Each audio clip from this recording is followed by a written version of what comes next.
नमस्कार. मी doctor Advait Deshpande, Indian military training centre Pune या संस्थेतर्फे भारतामध्ये भारत सरकारने आणलेल्या अग्निपथ या योजनेविषयी आज आपल्याला माहिती देतोय. आज देशामध्ये बऱ्याच ठिकाणी अग्निपथ या योजनेविषयी बरेचसे आंदोलनं आणि प्रोटेस्ट सुरू आहे. तर याविषयी एक फॅक्ट सगळ्या लोकांपर्यंत यावी यासाठी हा एक छोटासा प्रयत्न. मित्रांनो, या योजनेचं नाव आहे अग्निपथ. या योजनेमध्ये भारतातील तरुण आणि तरुणी आर्मी, नेव्ही आणि एअरफोर्स यामध्ये 4 वर्षासाठी अग्निवीर म्हणजेच सैनिक, त्यांना अग्निवीर असं म्हटलं जाईल. तर हे अग्निवीर म्हणून 4 वर्षासाठी यांना इथे नोकरी मिळणार आहे. आणि या अग्निपथ योजनेविषयी सगळे फॅक्ट्स आता तुमच्यासमोर मी ठेवतो आहे. तर बघूयात ही अग्निपथ योजना कशी आहे.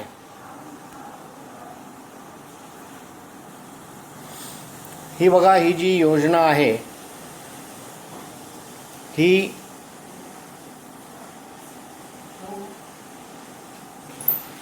आर्मी, नेव्ही आणि एअरफोर्स या तीनही सेवा दलांसाठी आहे.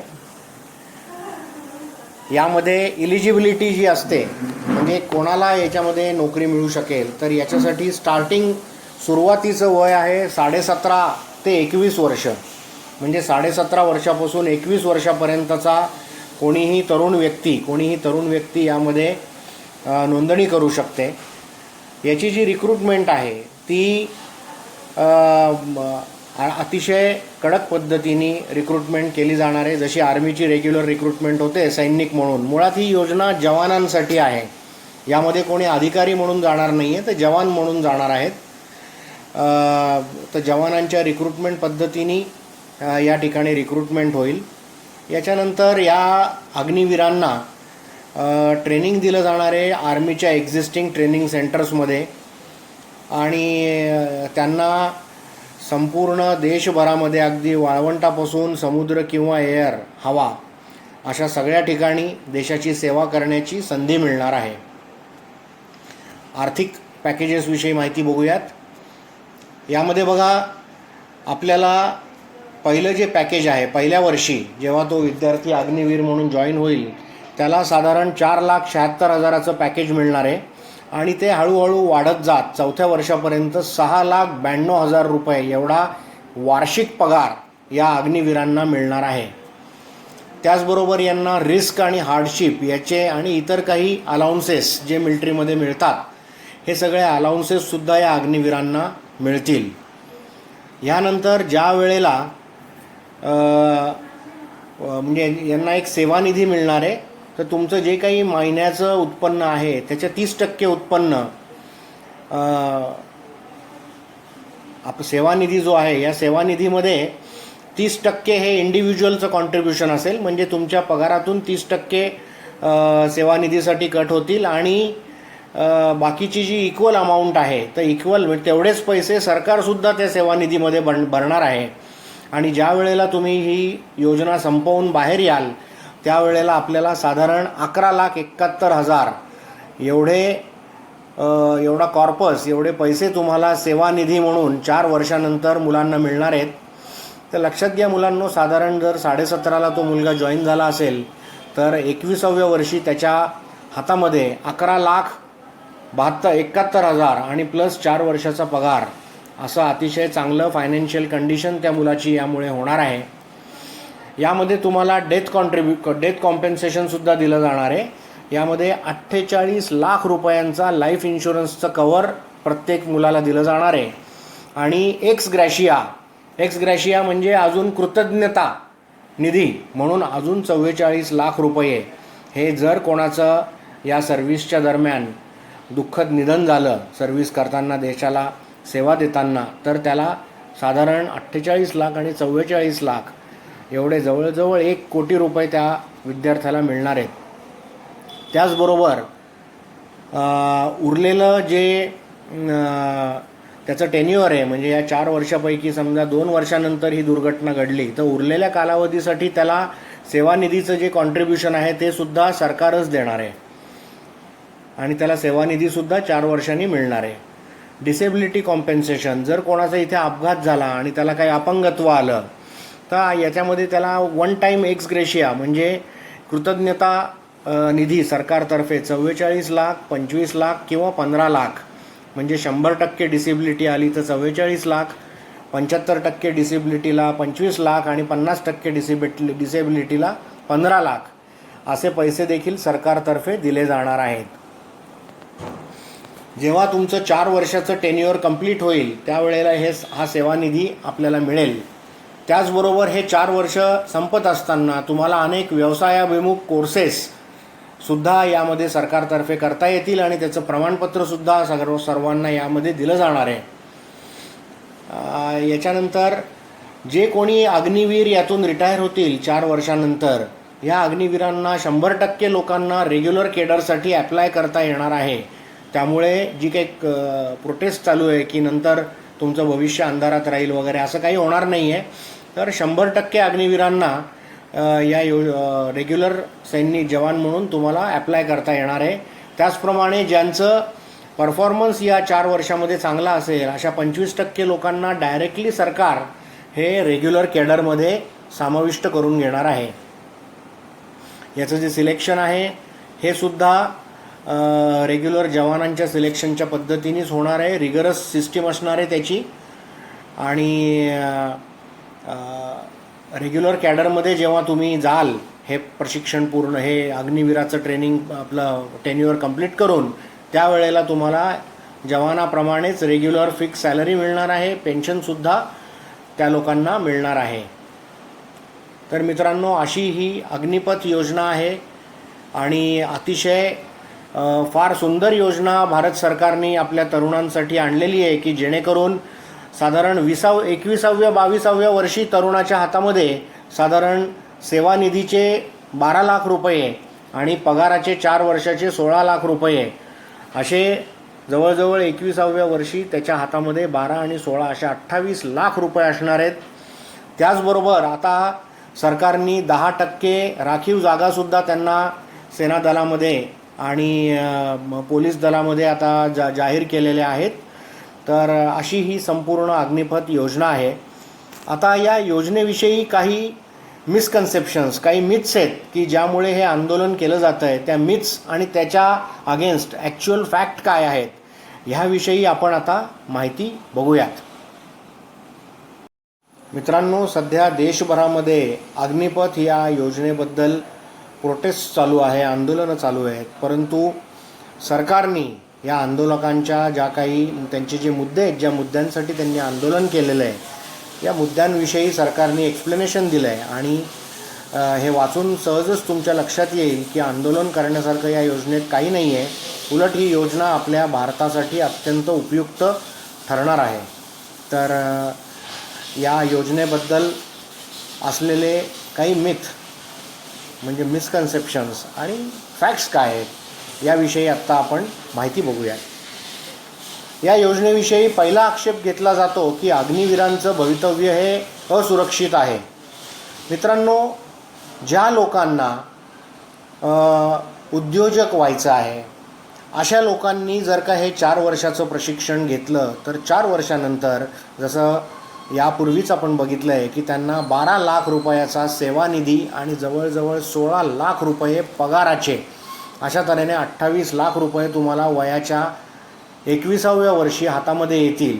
हे पैसे तुम्ही कुठल्याही व्यवसायामध्ये लावू शकता आणि अतिशय चांगला व्यवसाय, कुठलंही कर्ज वगैरे न घेता तुम्ही चांगला व्यवसाय सुरू करू शकता. किंवा हेच पैसे तुम्ही जर का एखाद्या म्युच्युअल फंडात किंवा चांगल्या शासनाच्या बॉन्डमध्ये वगैरे इन्व्हेस्ट केले तर दर महिन्याला तुम्हाला 20 ते 30 हजार रुपयाचं आयुष्यभरासाठी उत्पन्नसुद्धा यातून येऊ शकतं. त्याचप्रमाणे हे संपूर्ण ट्रेनिंग झाल्यानंतर आणि 4 वर्षाचं टेन्युअर संपल्यानंतर 12वीला समकक्ष असलेलं प्रमाणपत्रसुद्धा सरकारतर्फे दिलं जाणार आहे आणि काही ब्रिजिंग कोर्सेस असतील की जे तुम्हाला उच्च शिक्षणासाठी मदत करतील. त्याचप्रमाणे आता नुकत्याच आलेल्या अपडेटनुसार सरकारने 10% आरक्षणसुद्धा CAPF आणि सेंट्रल स्टेट पोलीस फोर्सेस यामध्ये 10% आरक्षणसुद्धा अग्निवीरांसाठी जाहीर केलेलं आहे. त्याचप्रमाणे जे अग्निवीर रिटायर होतील आणि चांगलं परफॉर्म करतील त्यापैकी 25% लोकांना हे रेग्युलर सेनादलाच्या सर्व्हिसमध्ये सुद्धा समाविष्ट करून घेतलं जाणार आहे. यांचा पगार जो आहे अग्निवीरांचा हा पहिल्या वर्षी 30,000 रुपये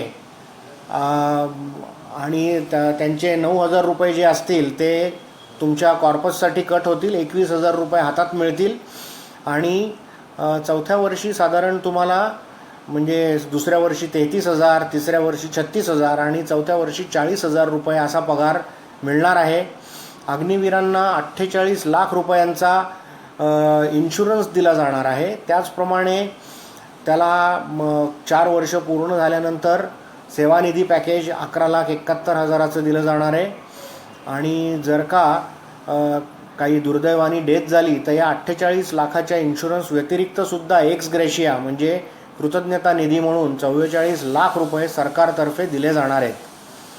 मित्रांनो, दुसरी जी मिथ आहे अग्निवीर किंवा अग्निपथ या योजनेविषयी ती म्हणजे या योजनेमुळे तरुणांना आर्मीमध्ये किंवा आर्म फोर्सेसमध्ये जाण्याच्या ज्या संधी आहेत त्या कमी होईल.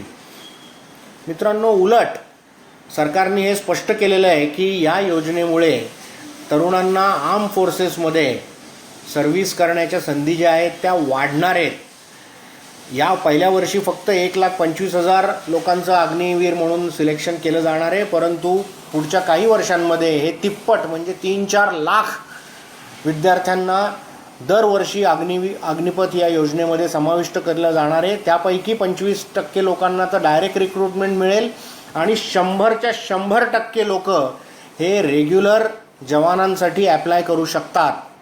आणि जसं तुम्हाला आधी सांगितलं की 10% रिझर्वेशनसुद्धा पोलीस दलामध्ये आणि स्टेट पोलीस दलामध्ये सरकारने ठेवलेलं आहे.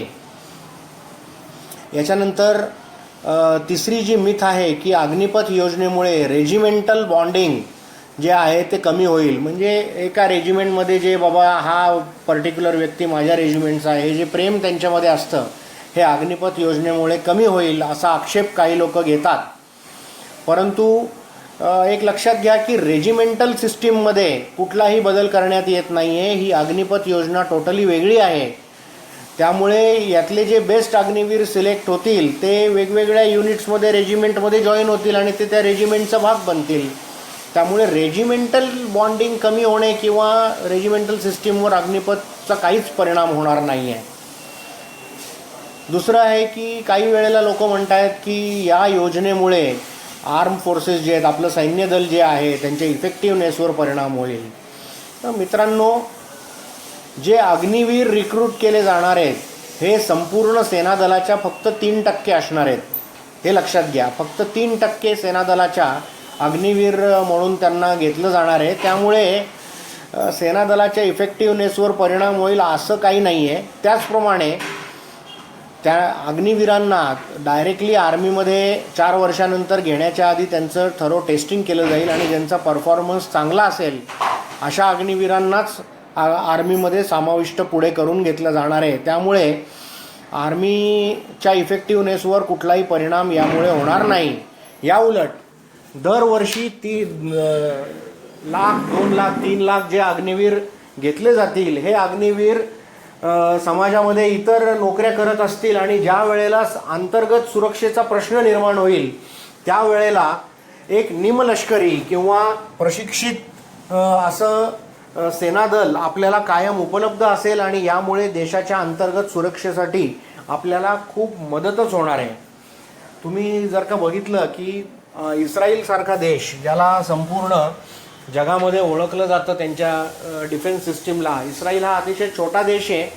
मात्र चारी बाजूनी तो त्याच्या शत्रूंनी म्हणजे इस्लामिक कंट्रीजनी वेढलेला आहे. मात्र शेकडो वर्ष झाली तरीसुद्धा इस्राईलला कुठलाही शत्रू हरवू शकलेला नाही आहे. याचं कारण असं आहे की इस्राईलमध्ये तर प्रत्येक नागरिकाला 3 वर्ष देशाची सेवा आर्मीमध्ये किंवा आर्म फोर्सेसमध्ये जाऊन करावी लागते आणि ह्यामुळे प्रत्येक नागरिक हा इस्रायलमध्ये सैनिक असतो आणि म्हणून त्यांच्या देशाला कोणीही शत्रूंपासून भय नाही आहे. तर ही जी योजना आहे अग्निपथ योजना, ही तुम्ही अशाच प्रकारे बघू शकता की यामुळे एकतर तरुणांना रोजगार मिळेल. मला सांगा 17 वर्षाच्या मुलाला आज कोण 30,000 40,000 पगार देतो हो? हे फक्त अग्निवीर योजनेमध्ये.